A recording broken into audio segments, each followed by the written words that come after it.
5,462 দিন অস্ট্রেলিয়ার মাটিতে ইংল্যান্ড এখনও কোনো টেস্ট ম্যাচ জিততে পারেনি। আর এইবারের অ্যাশেজটা শুরু হওয়ার ঠিক আগ দিয়ে ইংলিশ ক্রিকেটাররা বা এক্স ক্রিকেটাররা বা ইংলিশ ক্রিকেট অ্যানালিস্ট যারা রয়েছেন তারা অজিদেরকে এমন অ্যাটাকিং স্টেটমেন্ট পাস করেছেন বা যেই রকম কথা বলেছেন যে অস্ট্রেলিয়া এবারে ইংল্যান্ডের কাছে পাত্তাই পাবে না। ইংল্যান্ডের যে নিউ ফর্ম অফ স্টাইল বা প্লেইং স্টাইল আছে বাসবল ক্রিকেট, সেটার কাছে অস্ট্রেলিয়া একেবারে পাত্তা পাবে না। প্লাস আর একটা জিনিস মেনশন করেছিলেন স্টুয়ার্ট ব্রড, যে এইটা বলে অস্ট্রেলিয়ার হিস্ট্রির সব থেকে উইক স্কোয়াড অস্ট্রেলিয়া ডিক্লেয়ার করেছে, বা এই অ্যাশেজ যে খেলতে যাচ্ছে অস্ট্রেলিয়া সেইখানে অস্ট্রেলিয়ার বলে সব থেকে উইক টিমটা খেলতে যাচ্ছে। সেখানে প্রথম 3টা টেস্ট ম্যাচ শেষে ইংল্যান্ড এখন কোথায়, ইংল্যান্ডের অবস্থানটা কোথায়, ইংল্যান্ডের বাসবল ক্রিকেটটা কোথায়, ম্যাককালাম বা স্টোকসের নিউ ফর্ম যেটা ডেভেলপ করেছিলেন, যেটা দিয়ে কিনা ইংলিশ মিডিয়া সেটাকে অন্য একটা উচ্চতা নিয়ে গিয়েছিল, এমনভাবে সেটা প্রমোশন করছিল তারা যে বাসবল ক্রিকেটটাকেই যেন টেস্ট ম্যাচ ক্রিকেটের মূল ভিত্তি হিসাবে নতুনভাবে স্ট্যাবলিশমেন্ট করতে হবে। একটা কথা আমি অনেক আগের থেকেই বলি, যেহেতু আমি 90s-এর কিড বা 90s থেকে ক্রিকেটটাকে ফলো করছি, আমার কাছে কিন্তু test cricket is the best form of cricket. এইটা নিয়ে অনেকবার আমি বলেছি। টেস্ট ক্রিকেটের আলাদা একটা সৌন্দর্য রয়েছে, যেখানে নাকি session by session test match খেলবে। এটা test of patience, test of skill, সব কিছু কিন্তু ইংল্যান্ড একেবারে নতুন যেই ব্যান্ডটা স্টার্ট করেছিল 2022 থেকে, তারপর থেকে কিন্তু টেস্ট ক্রিকেটটাকে একটা বৃদ্ধাঙ্গুল দেখিয়ে হাস্যকর বানিয়ে ফেলেছিল, এবং সেটাকে কিন্তু অনেক দিন ধরেই তারা স্ট্যাবলিশ করার চেষ্টা করছিল যে this is the new form of cricket, which was totally wrong বা উইচ ইজ টোটালি রং। একটা রিপোর্ট এসেছে Bazball died in Adelaide Oval, which means Adelaide ওভালে এসে বাসবল ক্রিকেটের শেষকৃত্য সম্পন্ন হলো। দেখেন, বাসবল ক্রিকেট নিয়ে বলতে গেলে ইংল্যান্ডের তখন কিন্তু ইংলিশ ক্রিকেট বোর্ডের ডিরেক্টর ছিলেন হচ্ছে অ্যাশলে জাইলসের আন্ডারে এবং জো রুটের আন্ডারে। ইংল্যান্ড যখন অনেকগুলো টেস্ট ম্যাচ হারছিল এবং 17টা if I am not wrong test match যখন হেরেছিল জো রুটের আন্ডারে, এবং অ্যাশলে জাইলস ছিলেন তখন ইসিবির ডিরেক্টর। তারপরে কিন্তু অ্যাশলে জাইলস যখন স্টেপ ডাউন করে, জরুটকে ক্যাপ্টেন্সি চেঞ্জ করে যখন নাকি বেন স্টোকসকে ক্যাপ্টেন্সি দেওয়া হয়, এবং নতুন ডিরেক্টর হিসেবে ইসিবিতে জয়েন করেন রব কি কিন্তু জয়েন করার পর নিয়ে আসেন ইংল্যান্ডের কোচ হিসেবে বা টেস্টের কোচ হিসেবে ব্রেন্ডন ম্যাককালামকে। সেই ম্যাককালাম এসে স্টোকস এবং ম্যাককালামের it was their plan to establish Bazball cricket means fearless cricket, go for the aggression, go for the runs, whatever maybe the situation is, only they went for the attack. That was only their strategy, যেটা কিনা to some extent যদি বলি যে কিছু কিছু সময় সেটা successful হয়েছিল। কারণ হচ্ছে প্রথম যখন কোনো কিছু কেউ চেষ্টা করে এবং তখন যখন অপোনেন্টরা সেটাকে নিয়ে স্টাডি করতে একটু টাইম লেগে যায়, সার্টেন একটা টাইমের জন্য কিন্তু সেটা সাকসেসফুল হয়। আপনাদেরকে একটু মনে করিয়ে দিতে চাই, it was 2022 Trent Bridge test খেলছে ইংল্যান্ড নিউজিল্যান্ডের সাথে। Their first poster boy of this Bazball cricket was Jonny Bairstow. যখন কিনা ইংল্যান্ডকে জিততে 299 রান করতে হবে, সেই টার্গেটটা ইংল্যান্ড চেস ডাউন করে ফেলেছিল মাত্র 72 ওভারে নিউজিল্যান্ডের সাথে, এবং সেইখান থেকেই কিন্তু শুরু হয় সেই বাসবল ক্রিকেটের জার্নিটা। এবং তাদের এই ইংলিশ ক্রিকেটের ফার্স্ট পোস্টার বয় কিন্তু ছিলেন জনি বেয়ারস্টো। সেটা কিন্তু তখন থেকেই একটা আলোচনা ছিল যে বাসবল ক্রিকেটটাকে কীভাবে ইংলিশটা এস্টাবলিশ করতে চায় বা পারবে কি না। সেটা কিন্তু নেক্সট বছরে যখন নাকি ইন্ডিয়ার সাথে টেস্ট ম্যাচটা ছিল এজবাস্টনে, তখন জিনিসটা পুরোপুরিভাবে এস্টাবলিশড হয়ে গিয়েছিল, যখন নাকি 378 রান চেজ ডাউন করতে হবে ইংল্যান্ডকে যদি ম্যাচটা জিততে হয় ফাইনাল ডেতে। ইংল্যান্ড কিন্তু সেটা মাত্র 3 উইকেট হারিয়ে ম্যাচটা জিতে গিয়েছিল।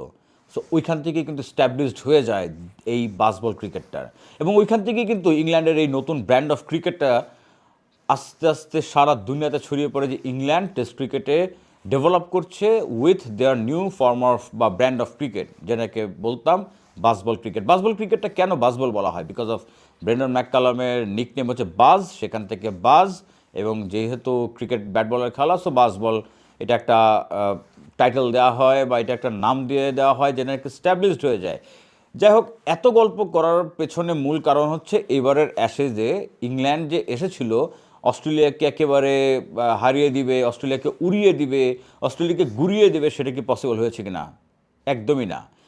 বরং ইংল্যান্ড এবার এত খারাপভাবে হেরেছে বা এত খারাপভাবে প্রথম 3টা টেস্ট ম্যাচ হেরে গিয়ে মাত্র 11 দিনেই অ্যাশেজটা হেরে গিয়েছে, অস্ট্রেলিয়া অ্যাশেজটা রিটেন করে ফেলেছে। সেটা কিন্তু দেখতে ওয়ান সাইডেড ক্রিকেট লেগেছে। দুইটা টেস্টে, প্রথম দুটো টেস্টে তো কোনো রকম কোনো চান্সই ছিল না ইংলিশদের জন্য। এবং এর মধ্যে ইনডিসিপ্লিনারি ইস্যুজ রয়েছে। এর মধ্যে আপনি যদি চিন্তা করে দেখেন, ইংলিশ ব্যাটারদের ফর্ম নাই। ইংলিশ ব্যাটারদেরকে বেন স্টোকস যেমন তার অনেকগুলো ইন্টারভিউতে বোঝা যাচ্ছে যে তিনি যেভাবে করে প্লেয়ারদেরকে প্র্যাকটিসের জন্য বলছেন, প্লেয়াররা তার কথা শুনছে না। ব্রেন্ডন ম্যাককালাম বলেছেন যে ইট ইজ হিজ মিস্টেক, যে আসলে প্রিপারেশনটা তারা ওইভাবে করে যেভাবে নেওয়া দরকার ছিল সেভাবে তারা নেননি। অনেক কিছু কিন্তু রিজন রয়েছে, কিন্তু তাই বলে যেভাবে করে সারেন্ডার করছে ব্যাটাররা, সেটা কিন্তু দেখতে খুবই দৃষ্টিকটু লাগে। প্রথম 3টা টেস্ট শেষে ইংল্যান্ডের যদি আমি টপ অর্ডারের কথা বলি, আপনি দেখবেন বেন ডাকেট বা অলি পপ বা ইভেন তাদের যে নাম্বার 7 ব্যাটার জেমি স্মিথ, যিনি কিনা খুবই ভালো ফর্মে ছিলেন, বাট এই অ্যাশেজে এসে তার ফর্ম একেবারে কিছুই নেই। এই 3জন ব্যাটার যা রান করেছেন, নিজেরা ইন্ডিভিজুয়াল স্কোর যতটুকু করেছেন, একজন মিচেল স্টার্ক অস্ট্রেলিয়ার প্রিমিয়াম ফাস্ট বলার তাদের থেকে বেশি রান করেছেন। তাহলে বুঝতে পারেন ইংল্যান্ডের টপ অর্ডার বা লেট মিডল অর্ডারের কী অবস্থা। সেখানে আপনি চিন্তা করে দেখেন, অস্ট্রেলিয়া হেসে খেলে ইংল্যান্ডকে হারাচ্ছে। অস্ট্রেলিয়ার মিচেল স্টার্কের সামনে ইংলিশ ব্যাটারদের কোনো ক্লু নাই। প্যাট কামিন্স আসছেন, উইকেট পাচ্ছেন। মাইকেল নেসার আসছেন, উইকেট পাচ্ছেন। ব্রেন্ডন ডগেট প্রথম টেস্ট ম্যাচ খেলেছেন, উইকেট পাচ্ছেন। স্কট বোল্যান্ড, তিনি উইকেট পাচ্ছেন। নেথান লায়ন লাস্ট টেস্টে তো তিনি একেবারে পুরো ইংলিশ ব্যাটারদেরকে গুড়িয়ে দিলেন। আপনি দেখেন অস্ট্রেলিয়ার যদি স্টুয়ার্ট ব্রড যেটা বলেছিলেন যে সব থেকে উইক স্কোয়াড, এই উইক স্কোয়াডের সামনে ইংল্যান্ডের যেই নাজেহাল অবস্থা, ইংল্যান্ড কিন্তু কোথাও নেই। যেই দুটো টেস্টে ইংল্যান্ড 8 উইকেটে হেরেছে, সেই দুটো টেস্টে ইংল্যান্ড কোনো কম্পিটই করতে পারেনি।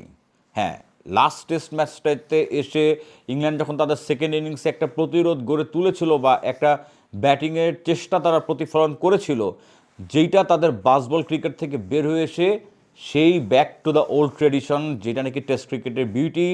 আপনাকে সময় পার করতে হবে, ক্রিজের থেকে সেট হতে হবে, আপনার স্কিলের টেস্ট বোলাররা করবেন, আপনাকে সেখানে টিকে থাকতে হবে। সেটা কিন্তু প্রুফ করে বেন স্টোকস যখন নাকি 50 করেন 159 বল খেলে, যেটা কিনা এই বাসবল ক্রিকেট স্টার্ট হওয়ার পরে 155 জন যারা নাকি হাফ সেঞ্চুরি করেছেন ইংলিশ ব্যাটার, তাদের ভেতর থেকে স্লোয়েস্ট 50 বা স্লোয়েস্ট হাফ সেঞ্চুরি ছিল কিন্তু বেন স্টোকসের এইটা। সো সেটাই কিন্তু বলে দেয় যে ইংল্যান্ড তাদের যে মেইন রুটটা থেকে বেরিয়ে এসে যেই ব্র্যান্ডটা স্টার্ট করেছিল, সেটা তাদের পক্ষে কিন্তু আর কাজ করছে না। ইংল্যান্ড কি পারবে লাস্টে 2টা টেস্টে ফিরে আসতে? যেই অবস্থা বাসবল ক্রিকেটের, যেটা আপনাদের সাথে এতক্ষণ ধরে গল্প করলাম, টেস্ট ক্রিকেটের কিন্তু সৌন্দর্যটা নষ্ট করে দিচ্ছিল ইংল্যান্ড। টি20 ফ্লেভারটা যেন টেস্ট ক্রিকেটে নিয়ে আসছিল, যেটা কিনা ইংল্যান্ড নিজেদের পায়ে নিজেরাই কোরাল মেরেছে।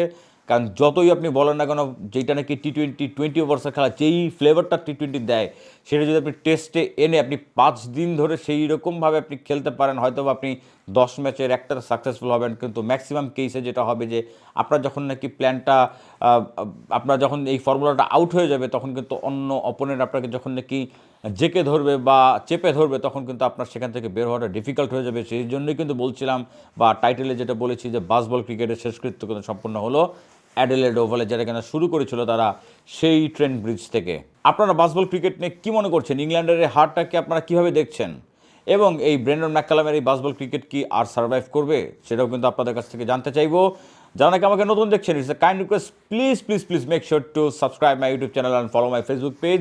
সবাই ভালো থাকবেন, দেখা হবে নেক্সট কোনো ভিডিওতে। ততক্ষণ পর্যন্ত আল্লাহ হাফেজ।